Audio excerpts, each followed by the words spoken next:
제가 신학교 때 1학년 때 신학교 딱 들어가니까 우리 선배님들이 맨날 뭐 배고파서 굶었다, 뭐 너무너무 힘들었다. 그런데 신학교 딱 들어가니까 밥 딱 3끼 주는 거예요. 그거 외에는 간식이 없는 거예요. 간식이. 그게 20살 때 얼마나 이 혈기가 넘쳐요. 근데 밥 3끼, 아무리 많이 먹어도 밤 되면 배고프잖아요. 그냥 어떨 때 그냥 물 먹고 배고프니까. 그러고도 있는데, 외출할 때 되니까 배고플 거 생각하고 식빵을 사, 식빵을 사갖고 이제 혼자 먹으려고. 혼자 먹으려고. 근데 식빵을 이렇게 놔도 이제 어떻게 20줄을 다 먹어요. 한 4줄 먹으면 배부르잖아요. 그럼 이제 다음에 먹으려고 놔두면 이놈들이 얼마나 코가 빠른지 그 식빵 있는 걸 너무너무 잘하는 거예요. 그러고 식빵을 보면 다 훔쳐먹고 없는 거예요. 그래서 내가 식빵을 사면은 내가 이 식빵을 뺏기지 않으려고 어떻게 해요?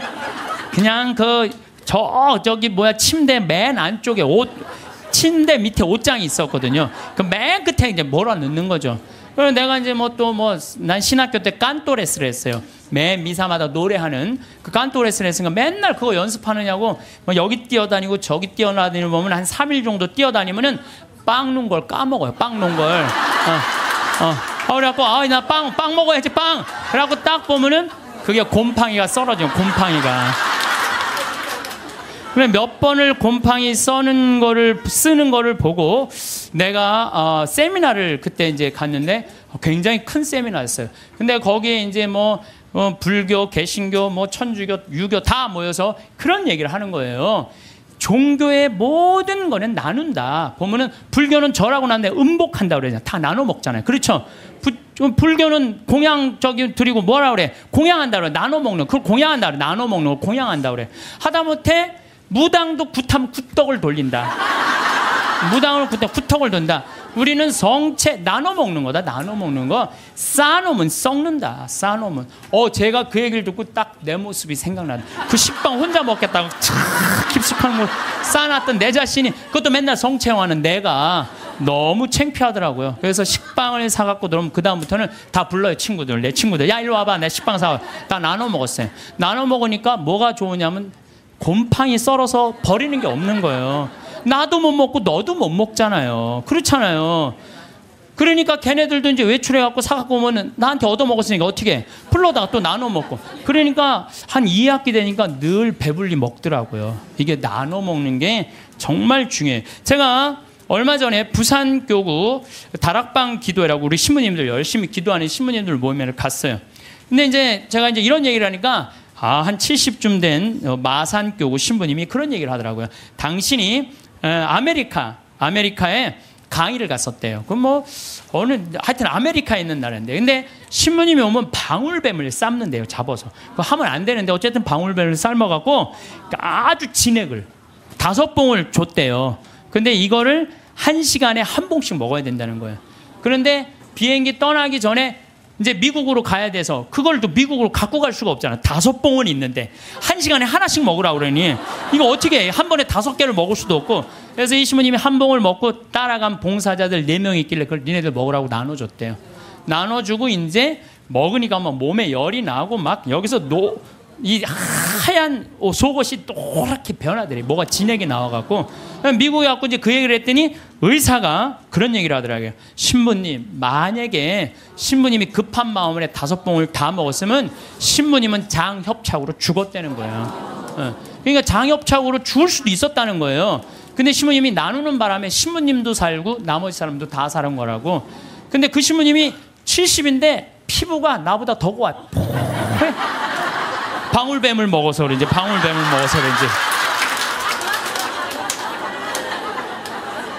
그리고 나눠 먹은 분들도 5년 동안 감기 한 번 안 걸렸다는 거예요. 나누니까 너도 살고 나도 사는 거예요. 혼자 먹으려고 그럴 때 나도 죽고 너도 죽는 거예요. 돈도 똑같아요. 나만 먹으려고 돈 감춰두잖아요. 그럼 나도 못 쓰고 너도 못 쓰면요 국가적으로도 손해요. 세금 내야 돼요. 이 나라에서 살면 세금 내야죠. 왜 떼어먹어 세금을. 특히 교회 안에 돈이 쌓이면 그 돈은 서로 뜯어먹으려고 모략과 모함이 난무합니다. 교회는요 돈이 생기는 대로 쌓아두지 말고 나눠야 돼. 제가 정말 생태마을 한 10년 동안 빚에 허덕이다가 이제는 농산물도 잘 팔리고 피정도 많이 오고 해서 이젠 정말 편안해졌어요. 근데 저는 제 신념이 뭐냐면은 그달에 번 건 그달에 다 쓰자. 이게 내 신념이에요. 그래서 제가 막 이 강의 때 여러분들 돈 있으면 여행 다니라고 그러잖아요. 내가 여러 차례 얘기했지만 올해 2월 달에 처음으로 우리가 빚이 없었어요. 그래갖고 우리 직원들이 10년, 나하고 일하는 직원들이 10년, 15년 동안 정말 힘들게 일해왔거든요. 그래서 내가 직원들한테 그랬어요. 야, 우리 이제 오래간만에 수익이 났으니 이거 가지고 성주순례 가자. 그래갖고 아시시, 그 다음에 무슨 뭐 베드로, 그 다음 반내, 전부 다.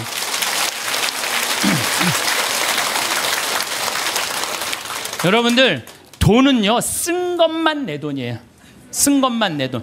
여기 계신 분들 재산이 100억 있어. 근데 하나도 안 썼어. 그분은요, 거지예요, 거지. 하나도 안 썼으면. 근데 재산이 100억 있어. 근데 그 100억을 가지고 여행도 다니고 맛있는 것도 먹으러 다니고 또 가난한 사람도 도와주고 어려운 아프리카, 우리 잠비아도 1,000만 원 기증하고. 이 쓴 것만 내 돈이에요. 쓴 것만. 내가 본당 신부할 때도 정말로 부자들 많았어요. 근데 그 부자들 한 푼도 안 써. 그러면은 어떻게 이렇게 없어 보이는지. 없어 보여요. 한 푼도 안 쓰는 부자는요, 없어 보여요. 근데 정말로 부자면서도 때 따라 철 따라 시모님 이거 필요하실 때 쓰세요. 이거 어려운데 도와주세요. 시모님 이번에 사업. 그 사람들은요, 정말 있어 보이더라고요. 있어 보여. 돈은 우리 인생을 행복하게 해주는 도구지 목적이 아니에요. 우리나라에 1971년 3월 11일 날 76세로 세상을 떠난 유일양행의 설립자인 유일한 박사님은요, 모든 재산을 공익단체 다 기부했어요.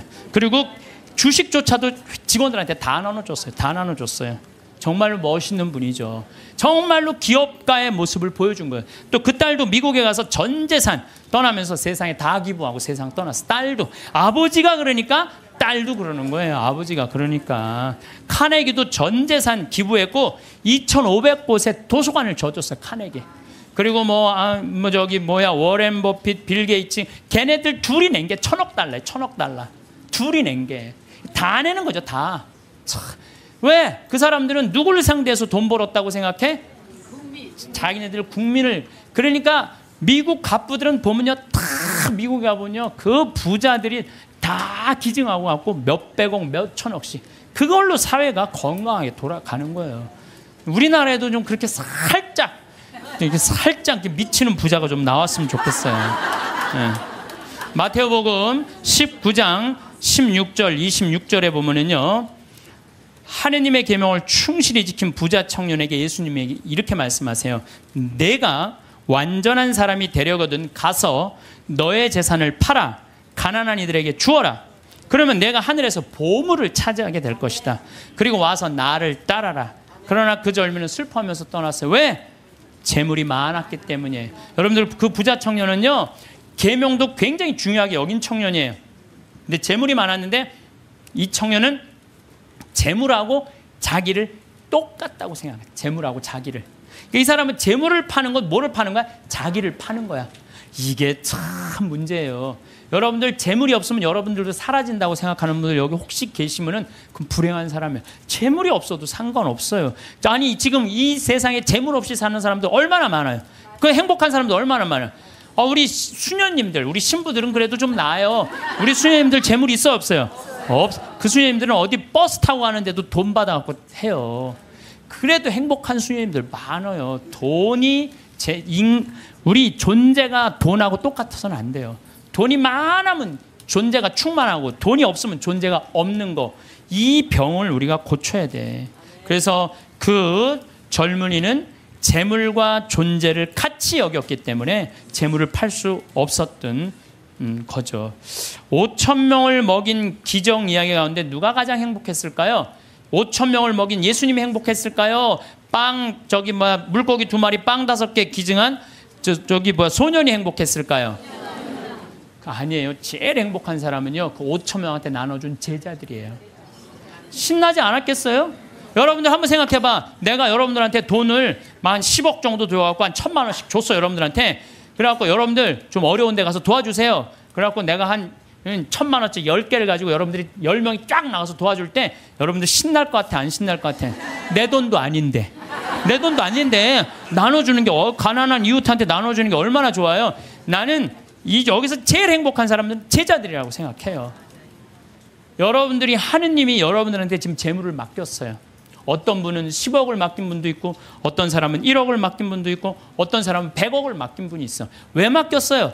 나눠주라고 맡긴 거예요. 나눠주라고. 나눠주라고 맡겼으면 나눠야 될 거 아니야. 근데 안 나눠. 끝까지 쥐고 있다. 그냥 죽어. 그럼 그냥 자식이 네가 나누냐 내가 나누냐 싸워서 원수돼서 안 만나고. 그러지 말자는 거예요. 우리 대한민국 사회가 이제 건강하려면 어떻게 해야 돼? 나눠야 돼요. 쌓아두면 썩게 돼 있어요. 쌓아두면. 어느 사회든. 자꾸 나누면은 샘솟게 돼 있어요. 나누는, 신부님 그거는 제가 조금 못 받아들이겠는데, 나누면 하나도 없죠. 근데요, 하느님한테 11조 봉헌한 분들이 왜 잘 되는 줄 알아요? 11조 봉헌하려고 그러면요, 적은 돈 아니에요. 그럼 그 돈을 하기 위해서 다른 생활에 충실해져요. 다른 생활에 충실해지기 때문에 축복을 받는 거예요. 나누는 사람들은요, 생각이 건강하기 때문에요, 사기도 안 당하고 유혹도 안 당해요. 그렇기 때문에 그런 분들은 재물 관리도 잘 할 수 있는 거예요. 그래서 한 건강한 쪽으로. 자, 모세의 십계명, 아론의 황금 송아지 가운데 여러분도 어느 걸 택할 거예요? 모세의 십계명을 택할 거예요? 아론의 황금 송아지를 택할 거예요? 십계명? 자, 근데 강의를 들어보면 또 생각이 좀 달라질 거예요. 모세가 십계명을 받으러 시나이 산으로 올라갔어요. 올라갔는데 불안해. 이제 뭐 이집트에서 탈출해서 왔단 말이야. 근데 시나이에 가보면요, 아무것도 없어요. 좀 사막이야, 사막. 전부 돌산이고. 시나이 산도 완전 돌산이야, 돌산. 근데 모세는 사라졌는데 먹을 건 아무것도 없고 불안하잖아요. 이거 어떻게 하지? 어떻게 하면 좋을까? 고민을 하고 있는데 사람들이, 아니 모세는 안 보이고 우린 불안하다. 우리 그냥 모아갖고 우리 황금송아지 만들자. 그래? 황금송아지? 그래, 좋다. 황금송아지 만들자. 근데 당시에 유대라는 땅, 시나이라는 땅은요, 척박하게 이를 데 없었어요. 그 척박한 땅을 가르려면 누가 있어야 돼? 소가 있어야 돼요. 소가 없으면 농사 못 져요. 소가 없으면. 소가 쟁기로 이랑과 고랑을 만들어 줘야 돼요. 그래서 이랑이 높아야 돼. 이랑이 높아야지 씨를 이렇게 넣으면은 그 씨들이 바람에 잘하고, 고랑이 있어야지 물도 잘 빠지고. 그러니까 그걸 사람 손으로 하려면 농사 못 져요. 그러니까 이스라엘 사람들에게 있어서 소는 그냥 소가 아니에요. 이건 생명하고 똑같은 거예요. 그리고 그냥 소예요? 뼈 주지, 우유 주지, 고기 주지, 가죽 주지. 그러니까 이 황금 송아지, 우리가 그냥 생각하는 그런 송아지가 아니에요. 이 사람들한테는 모든 걸 다 주는 거예요.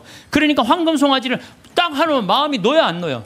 놓이잖아요. 저게 우리를 먹여 살리는 거예요. 십계명, 무슨 십계명이 밥 먹여줘. 그래갖고 그냥 이 십계명 그냥 다 때려치고 그냥 황금 송아지 속에서 그냥. 제가 이 고추 농사를 지면은요, 많은 사람들이 저한테 그래요. 신부 어떻게 농약을 안 치고 어떻게 고추 농사를 짓느냐고. 돼요. 왜냐하면은요, 이 고랑이 보통 우리 농사 짓는 분들 고랑이 20cm도 안 돼요. 근데 우리는 거의 50cm 정도 넓어요. 고랑이. 이랑도 높고. 이게 50cm 넓으면은요, 아이고 저게 무슨 농사야? 그럴 것 같은데요. 고랑이 넓으면요, 바람이 잘 통해요. 바람이 잘 통하면 병이 안 들어. 역병 뭐 이런 거 안 들어요. 그런데 보면은 바닥바닥해. 그러니까 처음에 우리 저기 도돈리, 응암리 주민들이, 신부님 그렇게 해서 농사를 어떻게 짓느냐고. 근데 놀라운 거는요, 이 고추가 열릴 때 보면요, 이 대가 견디질 못해요. 너무 많이 열려갖고. 그래서 제가 그걸 보면서 농사도 욕심 부리면 안 돼요. 그리고 내가 정말 놀라운 거는 감 있잖아요. 감이요, 5월 달만 되면은요, 이렇게 자라다가요, 그 애를 다 조절을 자기네들 느껴요. 그래갖고 올해는 좀 많이 괜찮을 것 같다 그러면, 그런데 올해는 좀 날이 좀 현찮을 것 같다. 감이 다 알아요. 그래갖고 다 떨어뜨려요. 보면은 5월달에 가면 감 조그만 거 다 떨어져 있어요. 감 하시는 분들 아시죠? 그 왜냐면 자기가 조절하는 거야. 그러면은 감이 아주 튼실하게 열리는 거야. 아니 우리 지금 토마토 하고 있지만, 토마토 이거 꽃을 안 따주잖아요. 조그맣게 열리고 커지지는 않아요. 그러니까 뭔가 포기를 해야 돼요. 포기를 해야 돼. 그러니까 이랑 고랑. 어쨌든 이 사람들은 그 이랑과 고랑을 만들어주는 누가 고마워? 황금 송아지가 고마운 거예요. 여러분들 여기 계신 분들 십계명보다는 황금 송아지, 집에 가보면 황금 송아지 한 마리씩 다, 아니 집에는 없어도 머릿속에 황금 송아지 있는 분들 많아요. 근데요, 계명을 택할 것이냐 황금 송아지를 택할 것이냐, 이건 여러분들 잘 생각해야 돼요. 황금 송아지는 세상이에요. 계명은 하느님이고, 내가 뭘 붙잡고 살 것이냐. 하느님 붙잡고 산다고 돈 축복 안 받는 거 아니야. 제가 말씀드렸지만 정말로 하느님 뜻대로 살아가면 이 사람들 재물 쌓여요. 이 사람이 사기를 당하겠어요? 엄한 짓을 하겠어요? 성실하게 살면 돈 쌓여요. 다 엎어지는 건 다 1 더하기 1은 100이라고 믿는 사람들이 다 엎어지는 거지, 1 더하기 1은 2라고 생각하는 사람들은 안 엎어집니다. 예, 망하지 않아요. 예.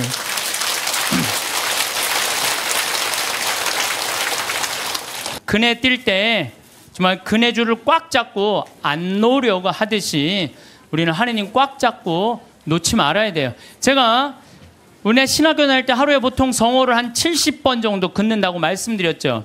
제가 그 강의 끝나고 저도 반성했어요. 나도 먹을 때는 성호 긋는데 안 먹고는, 먹고 끝나고 난 다음에 안 글 때도 많았어 나도.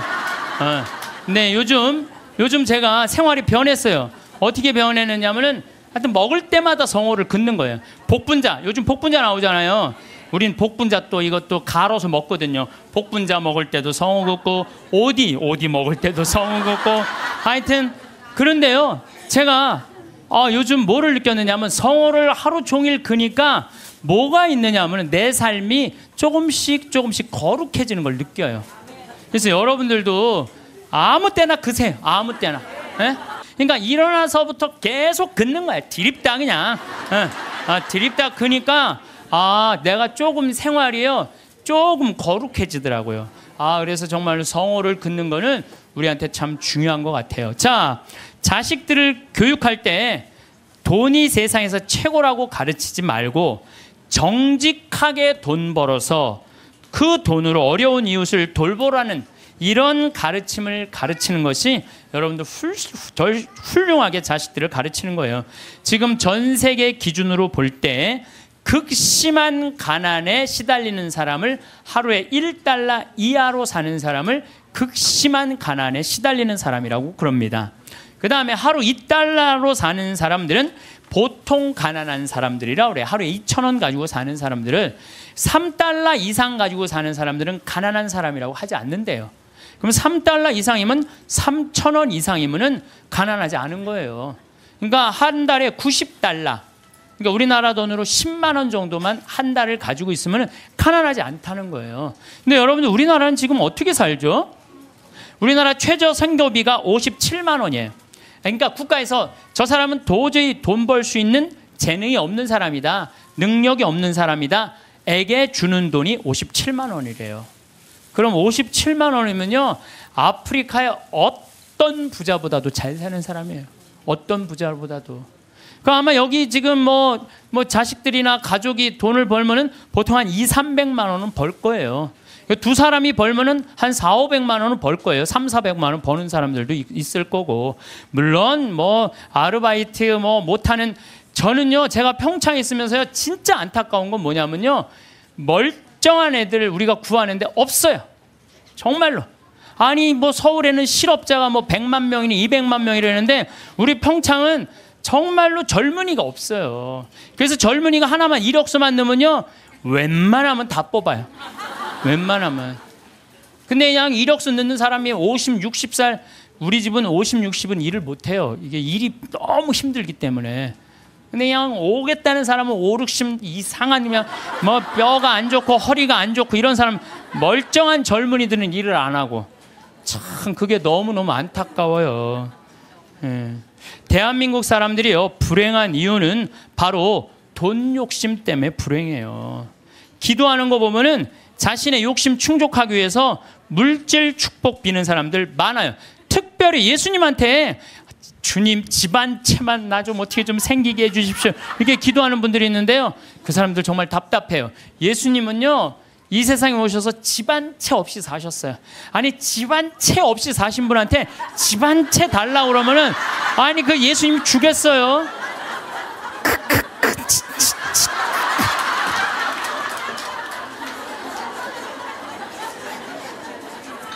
예수님께 기도 열심히 청하면 물질의 축복을 받는다는 이야기는 믿음을 가장한 도박이고 강탈이에요.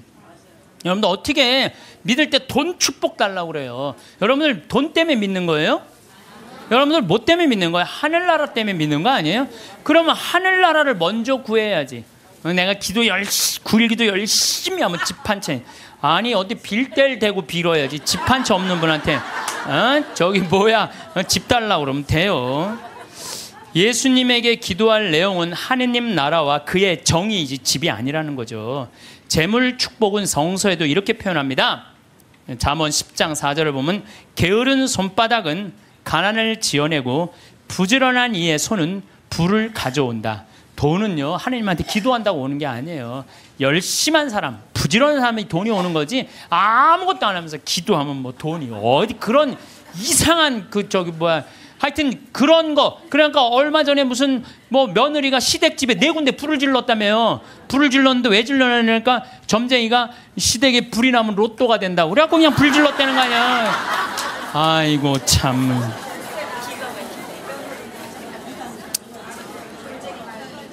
무엇 때문에 죽어라 돈을 버는지는 몰라도 욕심을 내도 돈을 벌어서 가치 있게 쓰려고 벌려는 목적보다는 무조건 돈만 벌려고 그러는 사람들 많아요. 무조건 돈만 모으려고 그러는 사람들 많아요. 내가 이 돈을 모아서 어디다 써야 되겠다는 분명한 목적이 있는 사람은요 지치지 않아요.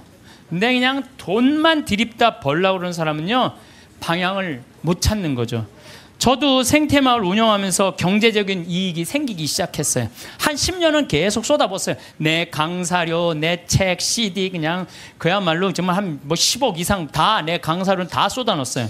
근데 요즘 이제 경제적인 이익이 생겼어요. 이제 안정이 돼갖고. 근데 내가 이제 돈이 생기니까 나도 이상해질 거 아니에요. 돈이 생기면 이상해지잖아요. 근데 저는 목적이 생겼어요. 목적은 뭐냐면은 아프리카에 잠비아의 자카란다 농장 꾸며주는 게 내 목적이에요. 우리 이제 뭐 평창에는 지금 마침 명동에 왔는데 여기 5층에 우리 프란시스코 전교 수녀님들 아프리카 봉사 가는 수녀님들 사무실에 올라갔어요. 내가 포크레인을 어떻게 할까? 근데 포크레인 그 A10이라고 이렇게 무한궤도 있는 큰 바가지 제대만한 바가지 있는 그걸 살라고 봤더니 2억이 든다는 거예요. 2억이. 근데 내가 2억 모아갖고 포크레인도 사고 트랙터도 사고 다 살라고 그랬는데 포크레인 사면 끝날 것 같아. 그래서 내가 포크레인 아는 사장한테 전화해갖고 나 이거 포크레인 중고 살라고 그러는데 어떻게 생각하느냐? 그랬더니 포크레인 사장이 그러더라고. 신부님 뭐하러 사냐고. 그거보다는 우리나라 거 포크레인을 택배로 보내면 된대요. 자기 포크레인을 택배로 보내서 자기가 내년에 한 달 동안 가서 싹 정리해주고 온대요. 그래서 방금 만나고 내려왔어. 명동에 왔더라고. 그 사장하고. 그런데 수녀님이 제일 큰 거라도 한 2천만 원이면 보낸다는 거예요. 그러니까 벌써 얼마를 절약한 거야? 한 1억 8천만 원 절약했잖아요. 이게 제가 그래서 항상 저는 이런 생각해. 계획은 인간이 완성은 하느님이. 예, 계획은 인간이 완성은 하느님. 제가 간장, 고추장, 청국장, 가루, 김치, 복분자, 오디 이거 파는 목적이 있어야 될 거 아니에요. 그동안은 건강한 먹을거리를 국민들한테 제공해 주겠다. 그래서 생태마을 들어갔는데 제공해 주다 보니까 뭐가 생겨? 이익이 생겨. 그럼 그 이익을 어떻게 한다? 써야 돼요. 그래서 지금 자카란다에 고아원, 병원, 농장 꾸미는데 쓰려고 길을 써요. 그러면은요 여러분들 딴 생각이 하나도 안 들어요. 딴 생각이. 돈을 가지고 어디다 쓸 줄 모르는 사람이 딴 생각하고 있는 거예요. 내가 이걸 어디다 주식에다 투자를 할까? 뭐를 할까? 땅을 살까? 이런 생각을 하는 거지. 그래서요 돈은 쌓아두면 썩는 거예요. 써야 돼요. 1 더하기 1은 2인데 1 더하기 1은 100이 되기를 바라는 게 대한민국 사람들 심보예요. 돈이요 내가 1,000만 원 더하기 1,000만 원은 2,000만 원이 돼야 되잖아요. 1,000만 원 더하기 1,000만 원은 1억이 되길 바라는 사람들 여기도 많아요. 여기도 많아요. 얼마 전에 판교 한 뭐 신도시 거기 뭐 로또라고 그랬잖아요. 그럼 내가 한 2억에 이제 아파트를 사뒀단 말이에요. 2억짜리를 사두고 10억 뛰게 바라는 사람들 많아요. 그렇죠? 1 더하기 1은 2인데 1 더하기 1은 10이라고 생각하는 거야. 근데 안 뛰었어. 지금 부동산 경기가 엉망이잖아요. 안 뛰었는데 나 2억 주고 샀는데 10억 되길 바라는 마음으로 샀는데 8억이 안 뛴 거 아니에요. 이 사람 이 생각을 하는 거 8억을 손해봤다고 생각을 하는 거예요. 8억을 손해봤다고 생각하니까 억울해요, 안 억울해요? 억울한 거야. 근데 문제는 뭐냐면 그 2억을 여기저기 돈을 끌어다가 산 거야. 그럼 이 사람 망해요, 안 망해요? 그래서 욕심이 망하는 거예요. 욕심 때문에 망하는 거예요. 도둑놈 심보가 많아요. 네? 아파트 다단계. 제가 항상 제일 경계하는 게 바로 다단계. 우리 교우들 가정방문 가면요, 샴푸 100개, 뭐 비누 100개, 무슨 건강식품 막 100개씩 있는 집들 많아요. 그 뭐예요? 다 다단계 하는 집들이에요. 다 망하는 거, 다 망하는 거예요. 그게 욕심 때문에 망하죠. 성실하고 부지런한 사람들 안 망해요. 안 망하게 되겠어요. 돈을 벌려고 별별 짓을 다 해요. 나는 100조 규모의 중국과 컴퓨터 합작 회사 했다고, 뭐 또 70조 규모의 뭐 브라질 대륙 횡단 철도 추진한다면서 노인들한테 190억 돈 사기친 사기꾼이 있어요. 근데 거기에 들어간 사람들이 학교 교장 선생님들, 정말로 똑똑하다는 사람들이 다 사기당한 거예요. 근데 어떻게 상의를 당했나 보니까 100원짜리 주식을 사면 된대. 100원짜리 주식을 사면은 요게 6년 만에 이게 10만 원이 된다고. 이게 뛰면 그렇게 뛴다고. 그럼 이 사람은요, 1 더하기 1은 2인데 1 더하기 1이 이게 1000이 되는 거야. 그냥 내가 생각을 하는 게 1억 투자하면 이게 100억이 벌려? 그럼 1억을 내는 거예요. 100억 생각하고. 그러니까 뭐 저런 거에 사기를 당할까? 그런데 사기를 당하더라고요. 뭐 때문에? 욕심이라는 요 악마 때문에요. 다 함정에 빠지는 거예요. 뭐 또 뭐 수원에서는 백화점 상품권 1,000만 원 투자하면 매일 92만 원씩 주겠다고 사기를 쳐갖고 140억을 투자한 사람. 이 사람 저 사람 다 돈 끌어다가 다 투자하는 거예요. 여러분들 생각을, 나도 수원 사람이지만 수원 깍쟁이들이 사기당했다는 게 난 이해가 안 돼요. 수원 깍쟁이들이 사기당해. 아마 여러분들도 많을 거예요. 1,000만 원을 내면 한 달에 90만 원씩 나와? 그럼 야, 한 달이면 다 나오네? 내는 거죠. 사기꾼들의 그 말에 다 넘어가는 거. 또 뭐 청와대 판검사들을 청와대가 뭐 판검사들이 보호하는 로얄 패밀리 클럽이라고 써있어서 2천억을 떼어먹은 사람도 있어요. 말도 안 되는 거에 사기당하는 건 다 여러분들은 뭐 때문에 그래요? 욕심 때문에. 그 욕심이 나를 끌고 들어가는 거예요. 그러니까 제발 1 더하기 1은 2지 1 더하기 1은 100이 아니에요.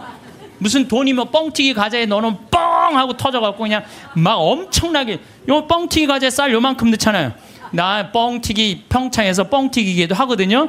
애들 오면은 그 요만한 쌀을 뻥튀기 기계에 넣어요. 그래갖고 막 1시간 정도 열을 가하면 뻥 하면 엄청나게 커지잖아요.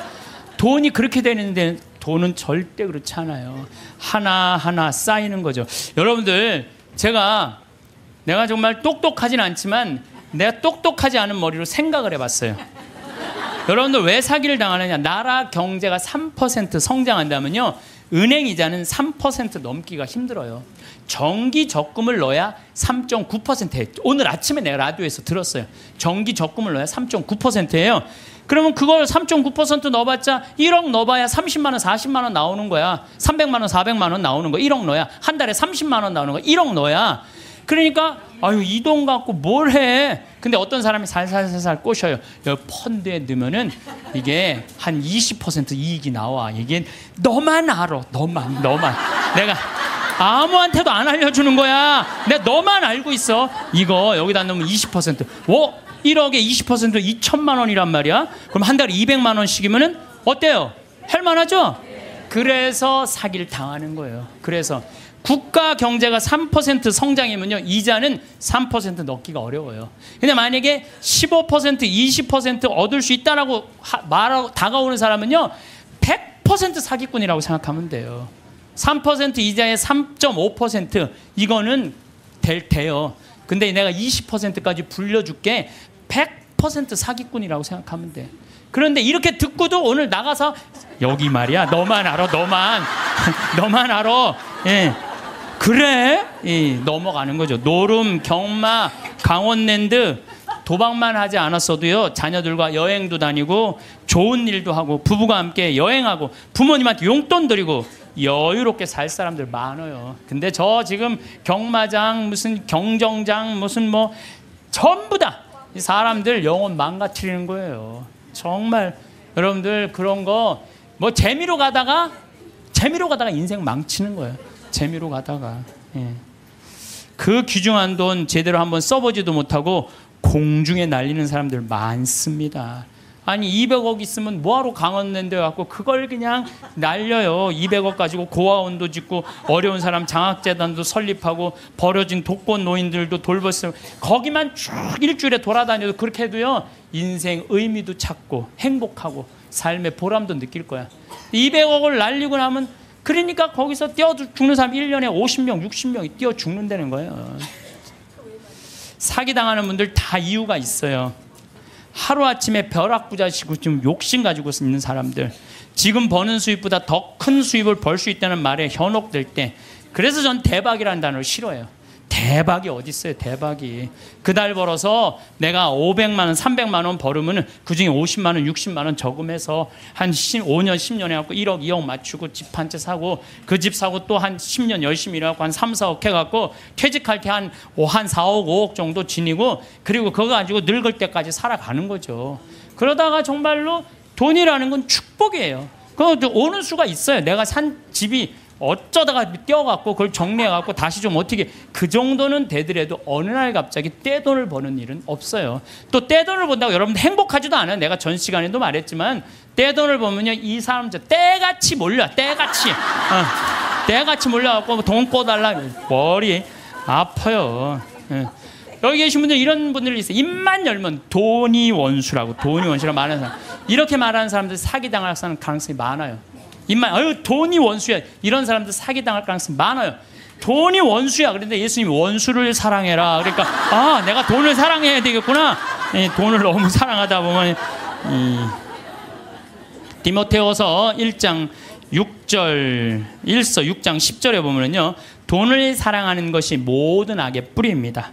돈을 따라다니다가 길을 잃고 신앙을 떠나서 결국 격심한 고통을 겪는 사람들도 있습니다. 그래서 여러분들 사기당하기 싫으면요 사기꾼들의 특징이 있어요. 호화롭거나 명품 이야기 많이 하면서 입만 열면 대박 터진다고 말하는 사람들, 이런 사람들 사기꾼들 가능성이 많아요. 자신이 뭐 누구 유명인나 영화배우 무슨 국회의원 무슨 정치인들 안다고 맨날 입만 열면 얘기하는 사람들 사기꾼일 가능성이 많다는 거예요. 전화번호가 이유도 없이 자주 바뀌는 사람들, 여러분들 전화번호 그냥 끝까지 쓰는 사람들 있죠? 이 사람들 사기꾼들 아니에요. 근데 그냥 전화번호 또 바뀌었어 또 바뀌. 사기꾼일 가능성이 많다는 거예요. 그리고 또 누가 사기꾼이 지금 오늘 계약하지 않으면 이 기회는 다시 오지 않는다. 이렇게 꼬시는 사람들 이거 사기꾼 며칠 전에 우리 부관장 신부님이 우리 생태마을에 부관장 신부님이 있는데 아주 젊은 신부 이제 30살 막 된 신부인데 이 신부는 조혈 모세포를 기증을 했어요. 조혈 모세포를 기증해갖고 작년에 어떤 아가씨가 맞는 아가씨가 있대. 이게 20만 분의 1의 확률이랬는데 맞는 아가씨가 갖고 작년에 기증을 했어요. 근데 이 아가씨가 또 좀 안 좋았나 봐. 그래서 얼마 전에 가서 그걸 기증을 했어요. 또 기증을 하고 이제 평창이니까 무슨 빈센트 병원에 가서 기증을 했는데 이제 이게 내가 그 골수가 찼는지 안 찼는지 확인을 해야 되는데 평창에서 수원까지 나가기 좀 그렇잖아요.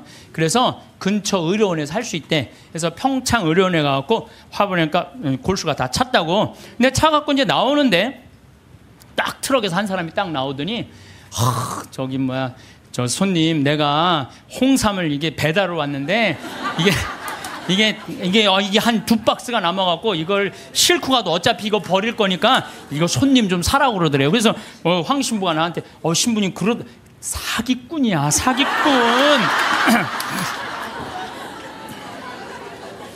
꼭 이상하게 뭐 이거 오늘 안 그래 참 이거 아니 나같이 저는 안 순진해요. 우리 부관장 같이 순진한 사람은 당해요. 그러니까 여러분들 정말 지혜로워야 돼. 예? 정말 뱀 같은 지혜가 있어야 돼요. 사기 안 당하려면은. 그래서 오늘 와서 강의 무슨 성가정 영성피정에 내가 사기 안 당하는 법도 가르쳐주고.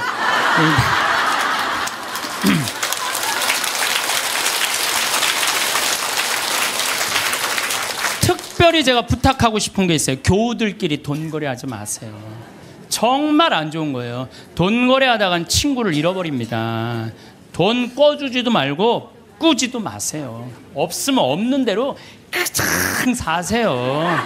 없으면 없는 대로 살지. 뭐 돈을 꾸는 거는요, 내 욕심을 더 채우기 위한 몸부림이에요. 몸부림이에요. 그래서 집회서에서 이런 말이 나와요. 이거 여러분들 꼭 기억하세요. 돈을 꿀 때까지는 이웃의 손에 입을 맞추고 그의 재산을 두고 공손한 어조로 말한다. 그러나 갚을 때가 되면 시간을 미루고 빈 말로만 갚겠다며 시간만 탓할 뿐이다. 이 여러분들 경험 다 했죠? 그러니까 꿔주지도 말고 꾸지도 마세요. 그런데 꿔줘야 되는 건 있어요. 누구 병원비가 없다. 내가 친척 중에 학비가 없다. 이거는 꿔준다기보다도 그냥 줘요. 네, 꿔준다기보다도 주세요. 병원비나 학비, 난 내가 강의할 때 핸드폰 울려도 한 번도 신경질을 부린 적이 없어 나는. 병원비나 학비 같은 경우는 저는 그렇게 생각해요. 그냥 가난한 사람도 도와주는데 내 형제 친척 중에 아프고 학비가 없다는데 그거는 차라리 꿔준다는 말보다 그냥 주세요. 그거 외에는 꿔주지도 말고 꾸지도 마세요. 돈이라는 거는요, 돈이 거짓말하는데 한다고 말하잖아요. 돈은 거짓말 안 해요. 욕심 부리지 않고 성실하게 일하면 돈은 언제든지 벌어집니다. 한순간에 떼돈 벌고 싶은 도둑놈 심보를 가진 사람들이 돈 때문에 자기도 고통스럽고 남도 고통스럽게 하는 거. 그래서 보면 어떤 집에 보면요, 이 도박하는 사람들 보면요, 형제 친척 모든 돈 다 끌고 들어가는 사람들이 있어요. 중리사니 그러면서 거짓말하면서. 이런 사람들은요 진짜 정말로 이 사회에서 분리시켜갖고 어디 모아놔야 돼요. 그래서 노동, 우리 생태마을에 그런 사람들 그냥 싹 모아갖고 돈도 안 주고 그냥 일 시키면은 그게 돈 버는 건데. 하느님 꽉 붙잡고 살아야 되는데 출세와 권력 꽉 붙잡고 사는 사람들 있어요. 저는 예수님이 왜 위대한지 정말로 이 사제로 삶을 살수록 더 느껴요. 예수님은 이 세상에 오셔서 절대 권력을 추구하지 않으세요. 나는 섬김을 받으러 온 것이 아니라 섬기러 왔다. 이 말씀이야말로 우리 인간이라면 누구나 다 가슴 깊어야 새겨야 할 말씀이에요. 권력은 섬기기 위한 도구인데 권력을 쥔 사람들이 안 섬기려고 그래요. 막 권력을 휘둘르죠. 위장 전입하고 자식 대학 군대 안 가게 하고, 또 대학도 마찬가지야. 무슨 국제중학교 이런 데 애 머리도 안 되는데 막 들이밀고, 이게 다 돈과 권력으로 부리는 횡패. 지난번에도 말씀드렸지만 우리나라 대통령들 최고 권력 가진 사람들 어떻게 됐어요? 불행하게 죽거나 감옥에 가거나 가족이 감옥에 가거나 그래요. 그러잖아요. 권력이 뭐가 좋아요. 그래서 여러분들 가운데서도 정말로 권력처럼 무상한 게 없어요. 권력을 쥐고 있을 때만 좋지, 권력에서 밀려나면은요 비참하고 심지어는 모욕과 보복까지 당하는 게 권력이에요. 요즘 나는 그 전두환 무슨 국회법 통과되는 거 보면서 권력이라는 게 참 무상하구나. 저 전두환이라는 저 대통령이 얼마나 정말로 기가 막힌 권력을 가졌어요. 근데 지금은 모든 국회의원들이 다 10년 연장하자, 뺐자. 그게 권력이라는 게 이렇게 무상한 거예요. 권력을 꽉 잡고 사는 것보다 하느님 꽉 잡고 사는 게 훨씬 더 낫습니다.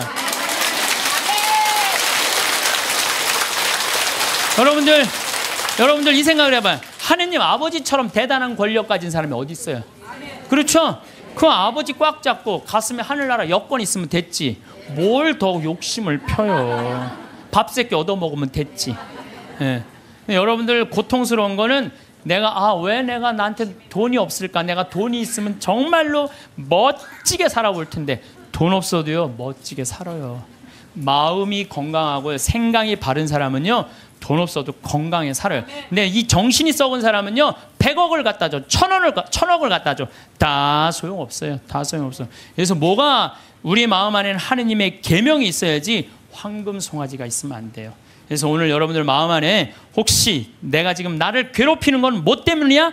황금 송아지가 날 지금 끊임없이 그 뿔이 내 가슴을 받는데도 그래도 좋아. 나는 황금 송아지 뿔에 받쳐도 좋아. 나는 죽어도 좋아.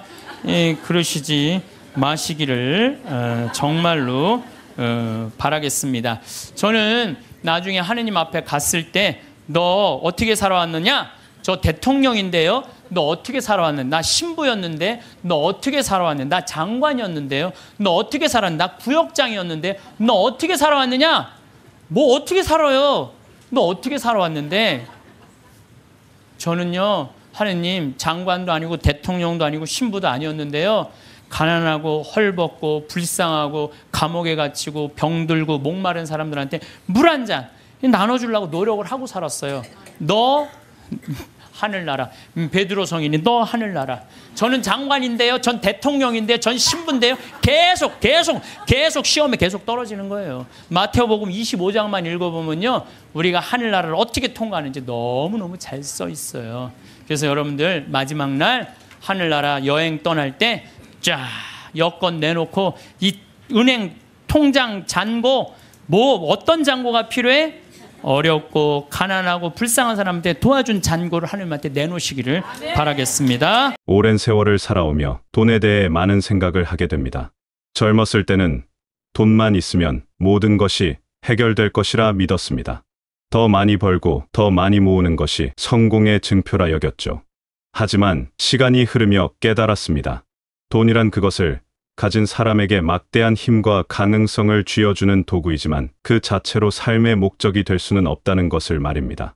돈이 지니는 진짜 의미는 그것이 새겨진 숫자나 지갑 속의 물질적 실체에 있지 않습니다. 오히려 그 돈을 통해 무엇을 펼쳐내고 어떤 이야기를 만들어 가느냐에 달려 있습니다.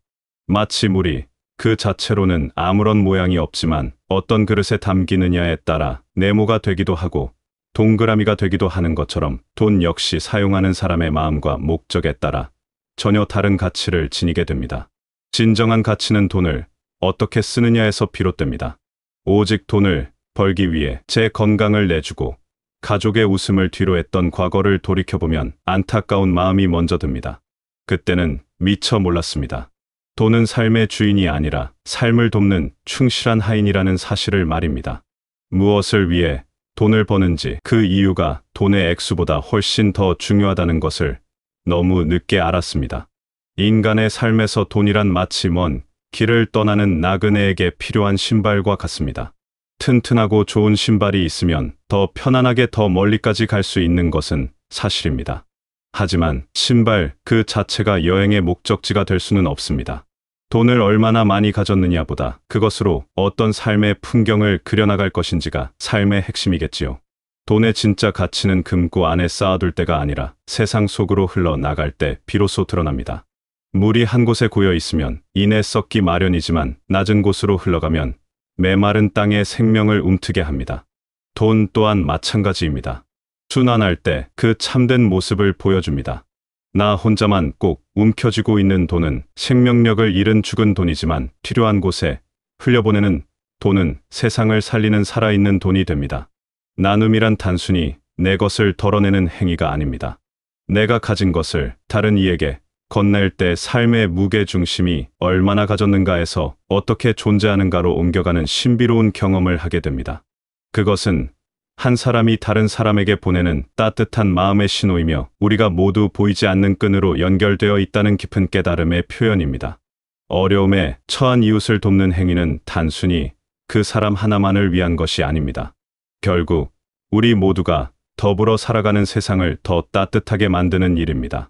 아주 작은 나눔이라도 괜찮습니다. 시장에서 만난 어르신의 좌판에서 물건을 하나 더 사드리는 일이나 이름 모를 누군가를 위해 조용히 기부를 하는 것만으로도 마음은 훈훈한 온기로 가득 찹니다. 이런 소중한 순간들이 차곡차곡 쌓여 삶의 진정한 만족과 보람을 가져다 줍니다. 값비싼 음식을 혼자 먹는 기쁨보다 소박한 밥상을 함께 나누어 먹을 때 더 큰 행복을 느끼듯이 돈 역시 나눌 때 그 가치가 찬란하게 빛납니다. 어려운 이웃을 돕는다는 것은 그리 거창한 일이 아닐지도 모릅니다. 추운 겨울을 힘겹게 나는 이웃에게 작은 난방비를 보태주거나 홀로 계신 분께 따뜻한 밥 한 끼를 대접하는 것도 충분합니다. 이런 작은 배려와 관심이 모여 우리 사회의 냉랭한 구석을 덮이는 군불이 됩니다. 세상을 바꾸는 것은 영웅의 거대한 선행이 아니라 보통 사람들의 일상 속 작은 선의일 때가 많습니다. 돈을 그저 쌓아만 두면 그것은 차가운 숫자의 나열에 불과합니다. 하지만 그 돈이 누군가의 눈물을 닦아주고 지친 어깨를 다독여줄 때 돈은 비로소 살아 숨쉬는 가치가 됩니다.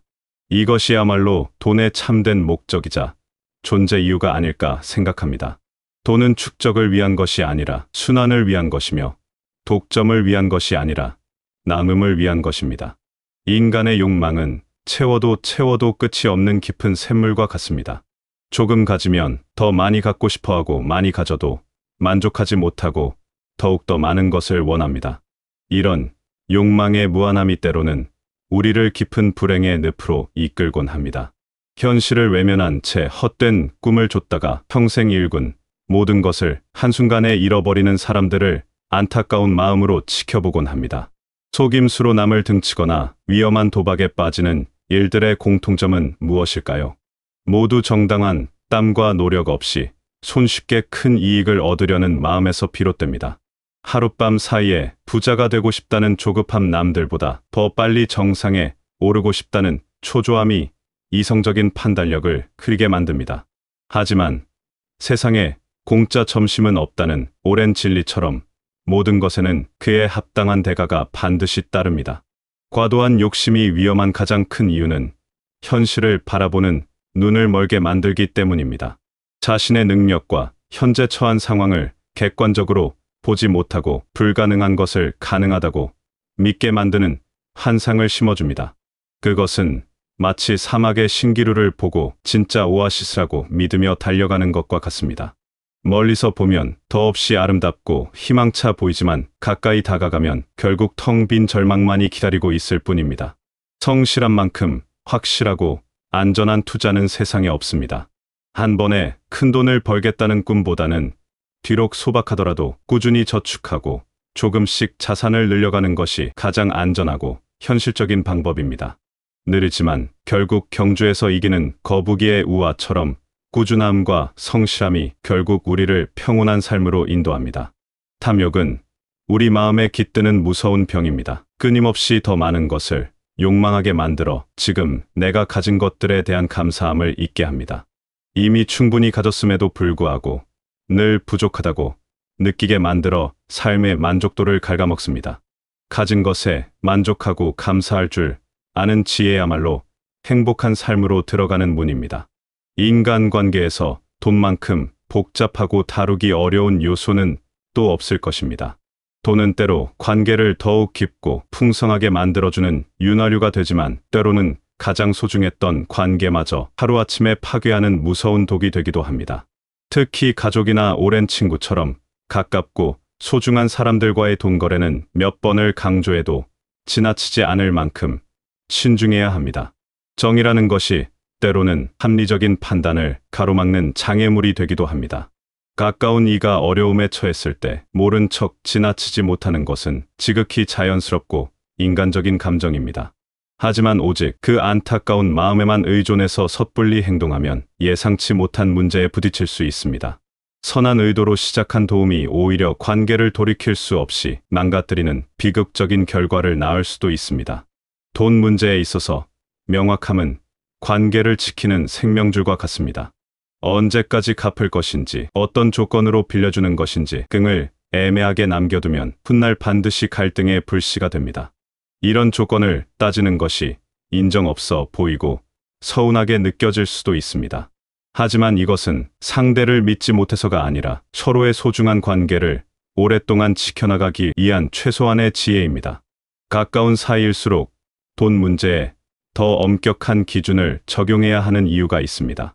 잘 모르는 남에게는 당연하게 요구할 수 있는 것들도 가족이나 친구라는 이름 앞에서는 차마 입 밖으로 꺼내기 어렵기 때문입니다. 이러한 마음을 이용하여 부당한 요구를 하는 경우도 있고 의도하지 않았더라도 서로에게 소홀해지는 경우가 많습니다. 특히 혈육이라는 이름으로 얽힌 가족 간의 돈 문제는 더욱 조심스럽게 다루어야 합니다. 가족이라는 이유만으로 무리한 부탁을 하거나 도움을 당연하게 여기는 태도는 서로에게 깊은 상처만 남길 뿐입니다. 때로는 도움의 손길을 내미는 것보다 스스로 일어설 수 있도록 믿고 기다려주는 것이 진정한 사랑일 때도 있습니다. 관계의 깊이와 돈의 문제는 별개의 영역으로 생각해야 합니다. 사랑하기 때문에 모든 것을 들어주는 것이 정답이 아니듯 가깝다는 이유로 돈 문제에 예외를 두는 것도 바람직하지 않습니다. 오히려 아끼고 소중한 관계일수록 돈 문제는 더욱 철저하고 신중하게 다루어야 합니다. 돈으로 인한 갈등을 피하는 가장 좋은 방법은 애초에 돈 거래를 하지 않는 것입니다.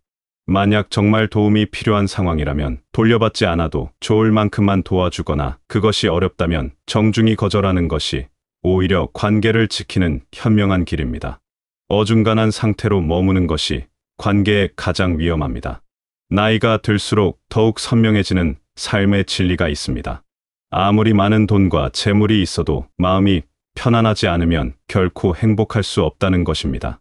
물질적인 풍요와 정신적인 평안은 전혀 다른 차원의 문제입니다. 때로는 이 두 가지가 서로 부딪히기도 합니다. 더 많이 가지려고 애를 쓸수록 마음은 오히려 더 불안해지는 삶의 역설이 일어나기도 합니다. 건강한 몸과 평온한 마음이야말로 세상에 어떤 재산과도 바꿀 수 없는 가장 소중한 보물입니다.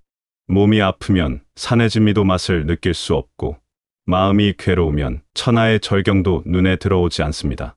반대로 몸이 건강하고 마음이 평안하면 길가의 핀 작은 들꽃 한 송이에서도 우주를 발견하고 소박한 일상 속에서도 큰 기쁨을 누릴 수 있습니다. 마음의 평안이란 과연 무엇일까요? 그것은 지금 나의 상황에 온전히 만족하는 마음입니다. 가지지 못한 것을 부러워하며 애태우지 않고 지금 내게 주어진 것들에 감사하는 마음입니다. 남과 나를 비교하며 스스로를 위축시키지 않고 자신만의 속도와 방향을 존중하며 살아가는 여유입니다. 이러한 마음가짐이야말로 진정한 부자로 살아가는 삶의 출발점입니다. 소박한 일상 속에 숨어있는 작은 행복들이야말로 진짜 보물입니다. 이른 아침 창가로 스며드는 햇살 한 줌, 직접 내린 따뜻한 차 한 잔, 사랑하는 사람과 나누는 다정한 눈빛, 이런 것들은 돈으로 살 수 없는 지극히 소중한 순간들입니다. 이런 보석 같은 순간들을 무심히 흘려보내고 먼 곳에 있는 무지개만 좇는다면 우리는 가장 가까이 있는 행복을 놓치게 될 것입니다. 누군가에게 베풀 때 느끼는 따뜻한 보람, 역시 돈으로는 결코 얻을 수 없는 종류의 행복입니다. 나의 작은 도움으로 누군가가 다시 웃음을 되찾는 모습을 볼 때 그 충만한 기쁨은 어떤 물질적 만족보다도 훨씬 더 깊고 오래갑니다. 이런 귀한 경험들이 모여 우리의 삶을 진정으로 풍요롭게 만듭니다. 주는 사람이 받는 사람보다 더 큰 기쁨을 얻는다는 옛말은 틀림없는 진실입니다. 마음의 평안은 외부의 조건에 의해 좌우되는 것이 아닙니다. 그것은 내면의 중심에서 솟아나는 고요한 힘입니다. 어떤 상황에서도 함부로 흔들리지 않는 자기 삶의 중심을 단단히 세우는 것, 그것이야말로 진정한 부입니다. 돈이 아무리 많아도 늘 불안하고 초조하다면 그는 가난한 사람입니다. 가진 것이 많지 않아도 마음의 평화가 깃들어 있다면 그는 세상에서 가장 부유한 사람입니다. 결론적으로 돈은 우리 삶에 필요한 유용한 도구일 뿐입니다. 망치가 집을 짓는 데 쓰이는 도구이듯 돈도 우리가 더 나은 삶을 만들어가는 데 필요한 도구입니다. 도구 자체의 크기에 집착하기보다는 그 도구를 가지고 무엇을 만들고 이룰 것인지에 집중해야 합니다. 돈을 모으는 행위도 중요하지만 그보다 훨씬 더 중요한 것은 왜 돈을 모으는지에 대한 분명한 이유를 아는 것입니다. 우리 인생에서 정말로 중요한 것들은 대부분 돈으로 살 수 없습니다. 사랑과 우정, 건강과 평안, 그리고 지혜 같은 것들은 아무리 많은 돈을 지불해도 얻을 수 없는 것들입니다. 오히려 돈이라는 도구에만 매달리다 보면 이런 소중한 가치들을 잃어버릴 위험이 더 큽니다. 돈은 삶을 풍요롭게 하는 좋은 수단이 될 수는 있어도 삶의 목적, 그 자체가 될 수는 없습니다. 오직 자신만을 위해 쌓아둔 돈은 결국 공허함과 외로움만 남깁니다. 하지만 다른 사람의 행복과 세상을 위해 의미 있게 쓰인 돈은 그 가치가 몇 배로 불어나 다시 나에게 돌아옵니다. 물론 그것이 물질적인 형태로 돌아오는 것은 아닐 것입니다. 마음의 깊은 만족과 삶의 보람이라는 더없이 귀한 가치로 돌아오는 것입니다. 이러한 선한 순환이 계속될 때 돈은 우리 삶에서 진정한 의미를 갖게 됩니다. 돈에 대한 자신만의 굳건한 철학을 갖는 것이 중요합니다. 돈을 벌 때도 정당하고 떳떳한 방법으로 벌고, 쓸 때도 가치 있고 의미 있는 곳에 써야 합니다. 모을 때도 분명한 목표를 가지고, 모으고 나눌 때도 아낌없는 진심으로 나누어야 합니다. 이러한 일관된 원칙이 바로 설 때 돈은 우리 삶을 위협하는 주인이 아니라 든든한 동반자가 되어줄 것입니다. 과도한 욕심을 내려놓고 자신의 분수에 맞게 살아가는 것이 지혜로운 삶입니다. 남과 비교하며 조급해하지 말고 자신의 상황에 만족하며 감사하는 마음을 가져야 합니다. 이러한 마음가짐이야말로 진정한 부자가 되는 길이며 평온한 삶을 누리는 비결입니다. 물질의 부자를 넘어 정신의 부자가 되는 것이 훨씬 더 가치 있는 일입니다. 지금까지 살아오신 세월 동안 차곡차곡 쌓으신 지혜와 깊은 경험이야말로 세상 그 무엇과도 바꿀 수 없는 가장 큰 재산입니다. 그 빛나는 지혜로 앞으로의 모든 날들도 돈에 휘둘리지 않고 돈을 현명하게 다루시며 늘 마음 편안하고 행복한 하루하루가 되시길 바라겠습니다.